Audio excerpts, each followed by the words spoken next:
Yerusalem, 3 Agustus 2025. Dunia dikejutkan oleh tragedi luar biasa yang mengguncang jantung Israel. Setelah berhari-hari melakukan serangan udara intensif ke wilayah Suriah, Israel mendapat balasan yang tak pernah terbayangkan. Gempa buatan berkekuatan 9,2 skala Richter yang menghancurkan Yerusalem dan Tel Aviv. Balasan ini bukan menggunakan roket atau drone, melainkan senjata eksperimental pemicu seismik yang telah dikembangkan Suriah secara rahasia selama bertahun-tahun. Dalam hitungan detik, kota-kota ikonik berubah menjadi lautan puing dan debu. Lebih dari 52.000 jiwa tewas, sementara proses pencarian korban terus berlangsung di tengah reruntuhan. Rumah sakit lumpuh, sistem komunikasi terputus, dan bandara ditutup total. Iron Dome, kebanggaan pertahanan udara Israel, tak berdaya menghadapi amukan bumi. Pusat Seismologi Internasional mendeteksi gelombang getaran yang terlalu simetris dan tepat sasaran untuk disebut alami. Sementara data satelit menunjukkan pusat gempa memiliki pola mirip uji coba energi terarah. Kejadian ini menandai babak baru peperangan, ketika musuh tak lagi menyerang dari langit, tetapi mengguncang tanah di bawah kaki lawan.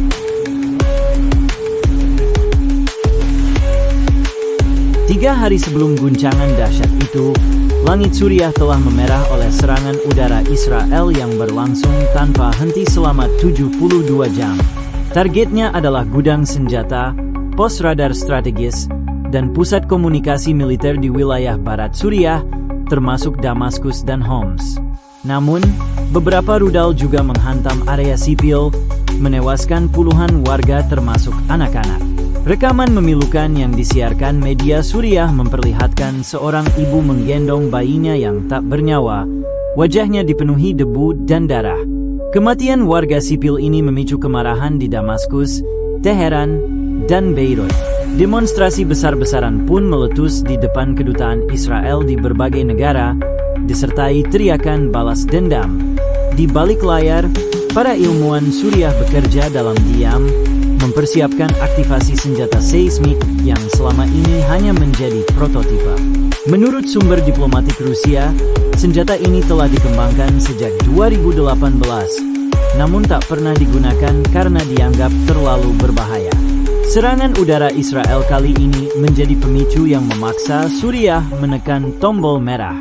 Balasannya dirancang bukan hanya untuk membalas luka fisik, tapi juga memukul fondasi kepercayaan diri Israel yang selama ini merasa tak terkalahkan.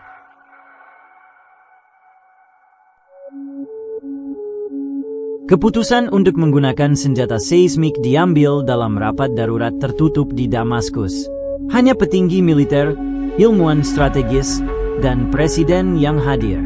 Senjata tersebut diberi nama Al-Zalzalah, yang berarti guncangan dahsyat. Teknologi ini merupakan kombinasi eksperimen energi seismik militer dan studi geofisika mendalam, diduga mendapat dukungan teknologi dari Iran dan Korea Utara. Selama bertahun-tahun, aktivitas pengujian di pegunungan Kalamun dianggap sekadar pengeboran tambang. Namun, pada malam itu, sinyal elektromagnetik tak wajar terdeteksi satelit Rusia dan Tiongkok dari wilayah tersebut. Gelombang mikro getaran menyebar seperti jaring laba-laba ke arah barat daya, memicu pergeseran lempeng tektonik bawah laut yang kemudian mengguncang Israel. Para ahli geologi menyebutnya sebagai perang melawan planet, bukan sekadar melawan negara. Reaksi dunia pun terbelah.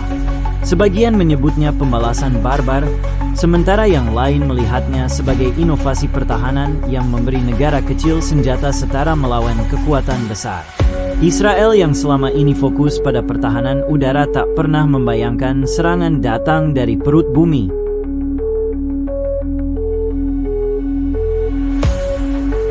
Ketika getaran pertama terjadi pada pukul 3.27 dini hari, warga Yerusalem dan Tel Aviv terbangun dalam kengerian.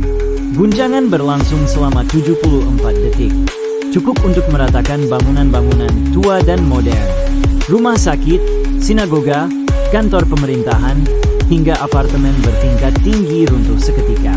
Lebih dari 1 juta orang kehilangan tempat tinggal, sementara ratusan ribu terluka.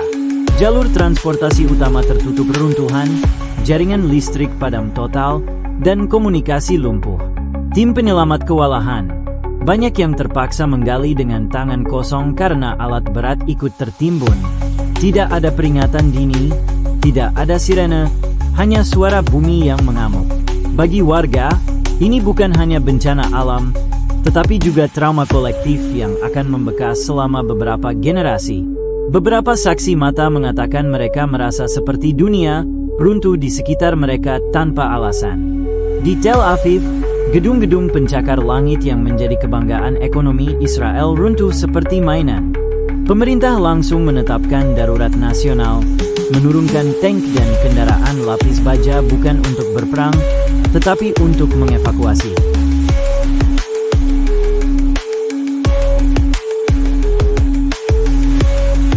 Di tengah kekacauan, pemerintahan Netanyahu menghadapi tekanan internal besar. Rapat kabinet darurat di bunker bawah tanah berlangsung panas, diwarnai saling tuduh antara pejabat tinggi pertahanan dan intelijen. Kegagalan mendeteksi ancaman seismik membuat reputasi Mossad dipertanyakan. Netanyahu kemudian muncul di televisi nasional, menyebut tragedi ini sebagai bencana terbesar dalam sejarah modern Israel, sekaligus menuding Suriah menggunakan senjata terlarang. Namun, pidatonya menuai kemarahan publik karena tak memuat permintaan maaf atau refleksi diri. Di media sosial, warga menuntut jawaban mengapa pemerintah gagal melindungi mereka.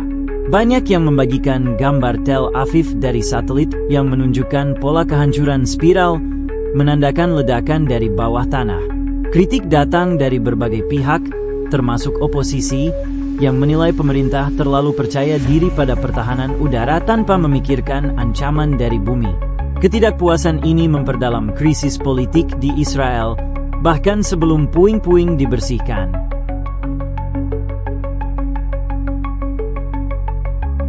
Yerusalem setelah gempa adalah gambaran kehancuran total. Situs-situs suci yang selama ribuan tahun menjadi pusat spiritual tiga agama besar, kini porak-poranda. Tembok ratapan retak parah, sebagian batu bersejarahnya runtuh. Masjid Al-Aqsa mengalami kerusakan struktural serius, sementara area sekitarnya dipenuhi puing dan tenda darurat. Bentrokan kecil pecah antara kelompok ekstremis dan relawan saat distribusi logistik berlangsung, memperburuk suasana. Organisasi internasional mulai berdatangan. Palang Merah, UNHCR, bahkan tim medis dari negara-negara Arab yang selama ini tegang hubungannya dengan Israel. Ironisnya, negara yang dikenal memiliki militer canggih kini harus menerima bantuan kemanusiaan dari mereka yang dulu menjadi lawan politik. Akses menuju banyak titik bencana terhambat oleh reruntuhan dan jalan amblas, membuat distribusi bantuan menjadi mimpi buruk logistik. Di tengah semua ini, narasi internasional mulai berubah. Bukan lagi soal konflik Israel-Suriah semata, melainkan soal senjata geofisika yang berpotensi menjadi ancaman global. Pertanyaan terbesar yang bergema di forum-forum internasional adalah, jika satu negara kecil mampu memanfaatkan bumi sebagai senjata, siapa yang bisa menjamin negara lain tidak akan melakukannya? Dunia menyadari, ini bisa menjadi awal era baru peperangan.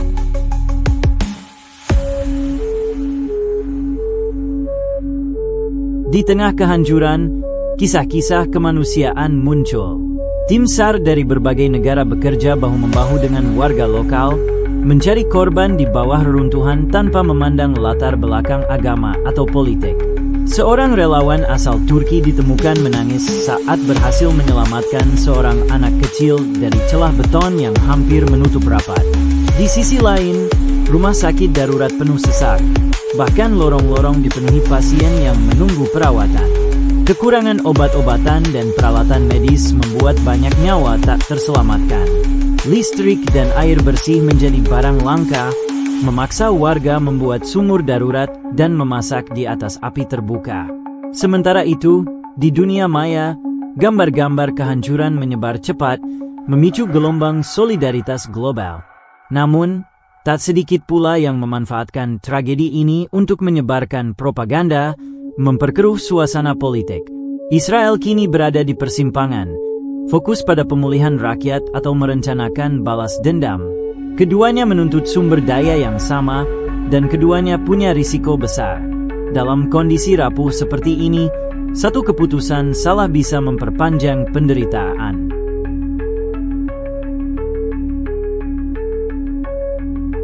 Sementara Israel sibuk mengurus korban, Suriah merayakan apa yang mereka sebut Hari Keadilan Bumi.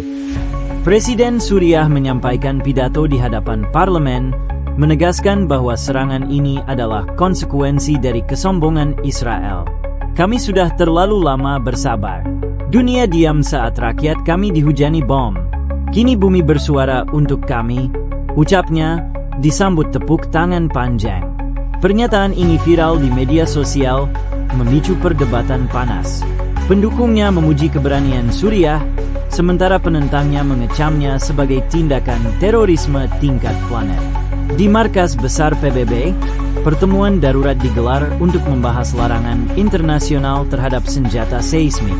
Namun, tidak semua negara setuju, terutama yang melihat teknologi ini sebagai senjata penyeimbang bagi negara kecil melawan kekuatan besar.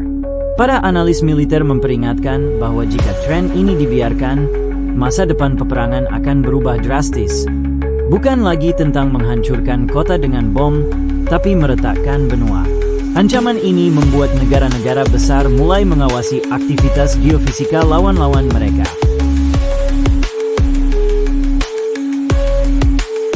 Di lapangan, upaya pemulihan berjalan lambat. Infrastruktur vital seperti bandara, pelabuhan, dan jalur kereta memerlukan waktu berbulan-bulan untuk diperbaiki. Perekonomian lumpuh total, perdagangan berhenti, pasar tutup, dan banyak perusahaan bangkrut. Ratusan ribu orang kini tinggal di kamp pengungsian yang penuh sesak. Wabah penyakit mulai muncul akibat sanitasi buruk, memaksa tim medis internasional bekerja siang malam. Di tengah krisis ini, hubungan diplomatik Israel dengan sekutu-sekutunya diuji. Amerika Serikat mengirim bantuan kemanusiaan besar-besaran, tetapi juga menekan Israel untuk menahan diri dari balasan militer terhadap Suriah.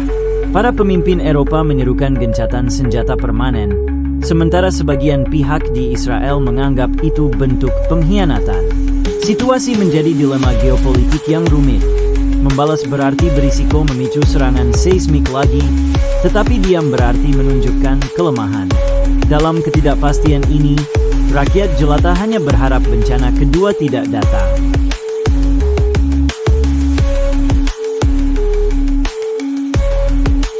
Tragedi gempa buatan ini menjadi babak baru dalam sejarah konflik Timur Tengah. Lebih dari 52.000 nyawa hilang, dan luka fisik maupun psikologisnya akan bertahan puluhan tahun. Dunia kini dihadapkan pada kenyataan bahwa peperangan telah memasuki era senjata geofisika. Para pakar keamanan internasional mendesak dibentuknya perjanjian global untuk melarang pengembangan dan penggunaan teknologi ini, mirip dengan larangan senjata nuklir. Namun, sebagian negara melihatnya sebagai peluang untuk menyeimbangkan kekuatan militer global. Israel, yang selama ini mengandalkan dominasi teknologi pertahanan udara, harus mengakui bahwa kekuatan langit tak berarti jika tanah di bawahnya bisa dimanipulasi.